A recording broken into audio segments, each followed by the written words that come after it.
বেহাল দশায় পরিণত হয়েছে জামালপুরের মাদারগঞ্জ উপজেলার ১৫টি গ্রামের যাতায়াতের একমাত্র সেতুটি।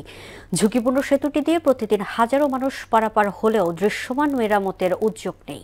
এতে ভোগান্তিতে স্থানীয়রা। তবে সেতুটি স্থানীয় সরকার প্রকৌশল অধিদপ্তরের আইডিভুক্ত নয় বলে জানালেন নির্বাহী প্রকৌশলী মাহমুদুল হাসান রিয়াদের প্রতিবেদন জানাচ্ছেন সিফাত রহমান জেসি।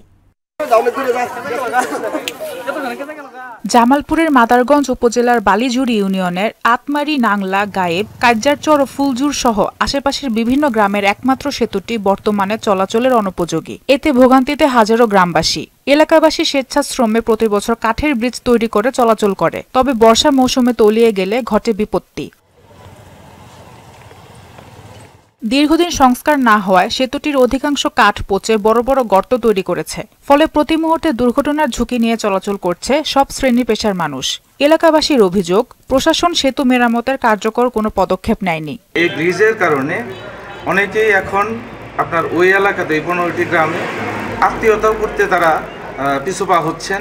কারণ রাস্তাঘাট না থাকার কারণে, ব্রিজ না থাকার কারণে একটি দেশের আসলে যোগাযোগ ব্যবস্থা যত উন্নত হয়, সেই দেশের অর্থনৈতিক অবস্থা তত সব ভালো হয়। এই ব্রিজ দিয়ে আমরা যাওয়া আসা করি। এইখানে অনেক মানুষ অ্যাক্সিডেন্ট হয়ে পা হাত ভেঙে রয়েছে। আর এবং এখানে বন্যা এলে আমরা স্কুলে আসতে পারি না। সরকার বা কর্তৃপক্ষের কাছে জোরালো আবেদন, আমাদের যেন এই ব্রিজটা করে দেন। সরকার যদি ভালো মতো এলাকা খেয়াল করতে, অনেক মানুষের সুবিধা হতো। সেতুটি আইডিভুক্ত হওয়ার অপেক্ষায় আছে জানিয়ে নির্বাহী প্রকৌশলী বললেন, আইডিভুক্ত হলে তারা সরেজমিনে পরিদর্শন করে মেরামতের কাজ শুরু করবে। মাদারগঞ্জ উপজেলাধীন সুখনগরী নার্সিং ইনস্টিটিউট হতে নাংলাবাদের রাস্তাটি একটি গ্রামীণ রাস্তা, যা এলজিডির আইডিভুক্ত নয়।